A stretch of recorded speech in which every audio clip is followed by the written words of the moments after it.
Hello student, आज हम लोग chemical effect of electric current के अगले भाग में जानेंगे। Purification of metal. ठीक है ना। मेटल की प्यूरिफिकेशन हम कैसे करते हैं? जब हम मेटल एक्सट्रैक्ट करते हैं तो उस मेटल में कुछ इम्प्यूरिटीज रह जाती हैं जिसे दूर करना आवश्यक होता है। तब हम इलेक्ट्रोलिसिस मेथड का उपयोग करते हैं। इस इलेक्ट्रोलिसिस मेथड में सबसे पहले क्या होता है, इम्प्योर मेटल यानी जिस मेटल को हमको शुद्ध करना होता है, प्यूरिफाई करना होता है, उस मेटल का हम एनोड बनाते हैं और प्योर मेटल का कैथोड बनाते हैं। जो प्योर मेटल पहले से हमारे होता है उसका हम कैथोड बनाते हैं और उसी मेटल का जो साल्ट सॉल्यूशन होता है उसको उपयोग हम इलेक्ट्रोलाइट के रूप में करते हैं। ठीक है, तो यहां देखिए एग्जाम्पल के रूप में हमने लिया, एग्जाम्पल में प्यूरिफिकेशन ऑफ कॉपर मेटल हम प्यूरिफिकेशन के रूप में लेते हैं कॉपर मेटल का। तो सबसे पहले क्या, जो इम्प्योर मेटल होता है जिसको प्यूरिफाइड करना होता है तो उसका हम क्या करते हैं, एनोड बना देते हैं और प्योर कॉपर का हम कैथोड बना दिया। ठीक है, और इलेक्ट्रोलाइट के रूप में हम इसी कॉपर का साल्ट सॉल्यूशन लेते हैं, जैसे सॉल्यूशन ऑफ कॉपर सल्फेट। ये कॉपर सल्फेट देखें तो यह सॉल्यूशन में यह आयोनाइज हो जाता है, कॉपर आयन और सल्फेट आयन। ठीक है, कॉपर आयन पॉजिटिव आयन होता है, it attracts toward the cathode. Cathode जो निगेटिव होता है उसकी ओर अट्रैक्ट होता है और वहां जाकर यह न्यूट्रल होकर इसी जो है ना रॉड के ऊपर जमा हो जाता है और सल्फेट आयन यह रह जाता है सॉल्यूशन में। तो उतनी ही मात्रा में, जितनी मात्रा में यह कॉपर निकलकर सॉल्यूशन से निकलकर इस पर जमा हुआ, उतनी ही मात्रा में इसमें से एनोड से कॉपर इसमें डिजोल्व हो जाएगा। फिर इसमें से फिर कॉपर निकलकर इसमें जमा होगा, फिर ये कॉपर इस सॉल्यूशन में डिजोल्व होगा। इस तरह यह प्रक्रिया निरंतर चलती जाती है और ये रॉड जो है इसकी लंबाई धीरे धीरे घटती जाती है क्योंकि इसमें से तो डिजोल्व हो रहा है धीरे धीरे और इम्प्यूरिटी पेंदी पर बैठती है। इस तरह समय धीरे धीरे गुजरते जाता है, पूरा का पूरा रॉड इसमें डिजोल्व हो जाता है और इसमें से प्योर कॉपर यानी सॉल्यूशन से प्योर कॉपर इसमें जमा हो जाता है। जब पूरा का पूरा रॉड डिजोल्व हो जाता है तब हम समझते हैं कि यह प्यूरिफिकेशन इज कंप्लीटेड। तब हम इस रॉड को बाहर निकाल लेते हैं, इस पर प्योर कॉपर जमा हो जाता है। इस तरह हम कॉपर का प्यूरिफिकेशन करते हैं। तो this is the method of purification. Clear? अब हम नेक्स्ट चलते हैं एक्सट्रैक्शन ऑफ मेटल। ठीक है ना।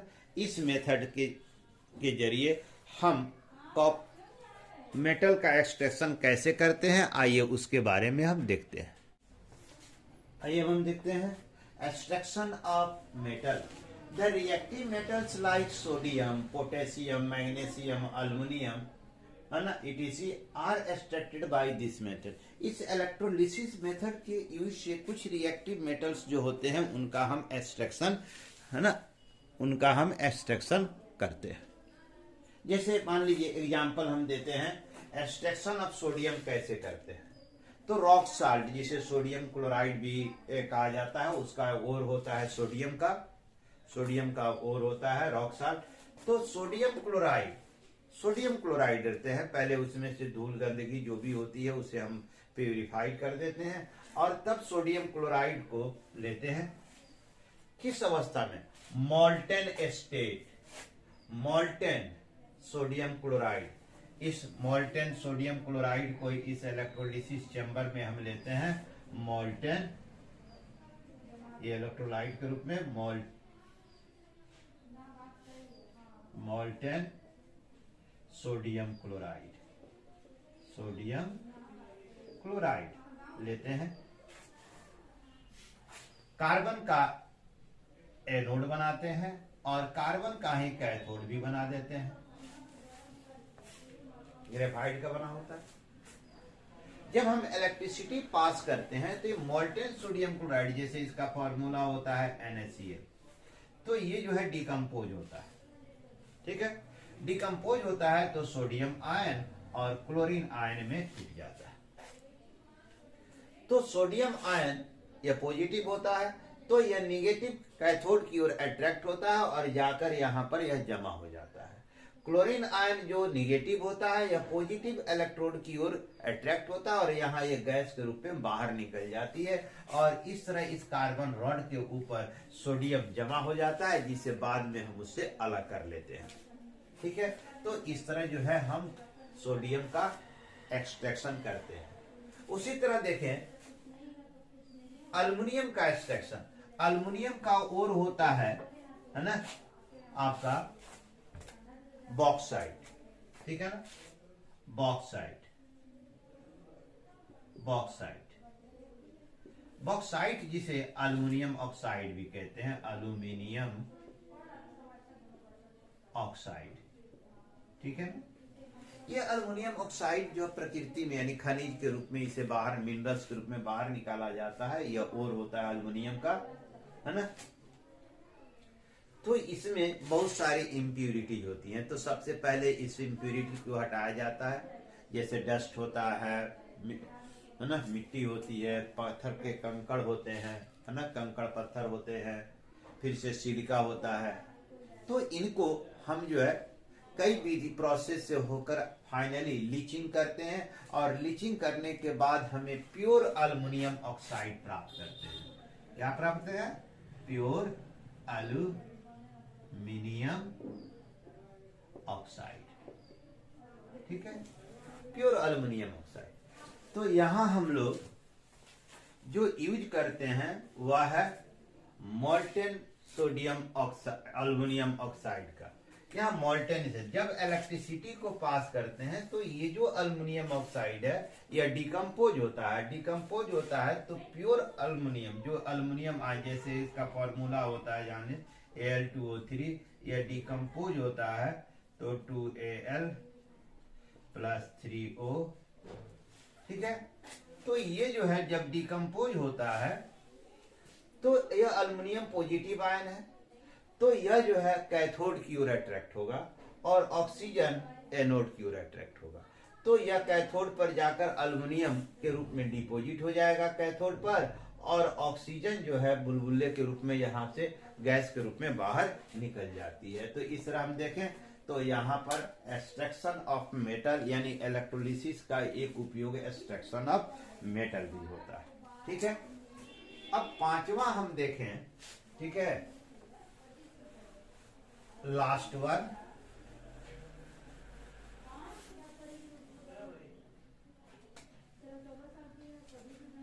अब पांचवा हम देखें प्रोडक्शन या डिकम्पोजिशन। जब भी हम किसी का डिकम्पोजिशन करते हैं तो कोई ना कोई प्रोडक्ट तो उसमें उत्पन्न होता ही है, इसलिए प्रोडक्शन का है या डिकम्पोजिशन का है। ठीक है, इस प्रोसेस का उपयोग करके हम कुछ कमर्शियल कंपाउंड, जैसे मान लीजिए कि एक production of caustic soda, production of caustic soda, caustic soda का प्रोडक्शन कहते हैं। इसे केमिकल नेम होता है सोडियम हाइड्रोक्साइड, यह सोडियम हाइड्रोक्साइड होता है। ठीक है, इस सोडियम हाइड्रोक्साइड का हम प्रोडक्शन करते हैं केमिकल। तो इसके लिए करते क्या है, इलेक्ट्रोलाइट के रूप में। इलेक्ट्रोलाइट के रूप में हम क्या लेते हैं, इलेक्ट्रोलाइट के रूप में, है ना, concentrated solution, concentrated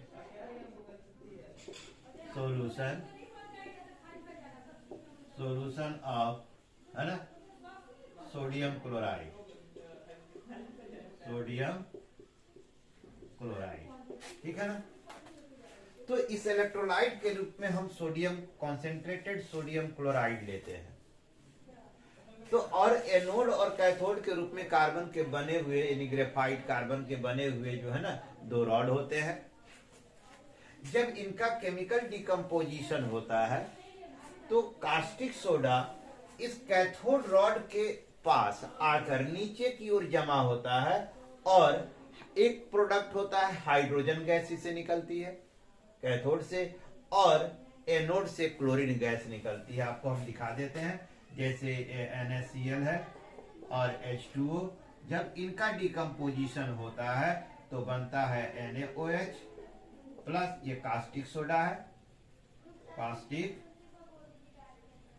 caustic soda, और हाइड्रोजन गैस निकलती है, ये है हाइड्रोजन, है ना, और ऑक्सीजन गैस निकलती है, ये है ऑक्सीजन। तो देखें इसका केमिकल डिकम्पोजिशन भी हुआ और न्यू प्रोडक्ट भी पैदा हुआ। प्रोडक्ट क्या हुआ? कास्टिक सोडा बना, ऑक्सीजन बना और हाइड्रोजन। तो हाइड्रोजन जो है पॉजिटिवली होता है तो यह कैथोड की ओर अट्रैक्ट होता है और यहां से बुलबुले के रूप में गैस के रूप में बाहर निकलता है। ऑक्सीजन निगेटिव होता है तो यह जो है एनोड की तरफ जाता है और यहां से बुलबुले के रूप में गैस के रूप से बाहर निकलता है और कास्टिक सोडा इस कैथोड के पास नीचे की ओर जमा होता है। इस तरह हम देखें तो है ना, ये सोडियम क्लोराइड है, इसको हम सोडियम क्लोराइड कहते हैं, सोडियम क्लोराइड, ठीक है। इसी तरह हम देखें तो वाटर का डिकम्पोजिशन करके हम टू यूजफुल प्रोडक्ट पैदा कर सकते हैं। वाटर का जब डिकम्पोजिशन करते हैं तो बनता है हाइड्रोजन गैस निकलती है और ऑक्सीजन गैस। इसे हम पहले भी बता चुके हैं आपको कि वाटर का इलेक्ट्रोलिसिस करके हम आपको दिखा चुके हैं कि यदि इन्वर्टेड टेस्ट ट्यूब रखा जाए तो एक में जो है ना हाइड्रोजन गैस जमा होगी, दूसरे में ऑक्सीजन गैस जमा होगी। तो बच्चों chemical effect of electric current का है ना यह भाग अब समाप्त होता है, चैप्टर का यह दी एंड है, ठीक है। अब हम लोग जब फिर मिलेंगे तो एक नए चैप्टर के साथ हम लोग फिर मिलेंगे, ठीक है बच्चों। तो हमें उम्मीद है कि आपको आज का वीडियो अच्छा लगा होगा, आपके लिए प्रोडक्टिव है और यूजफुल है, आपने इसे अच्छे से समझ पाएंगे। Thank you.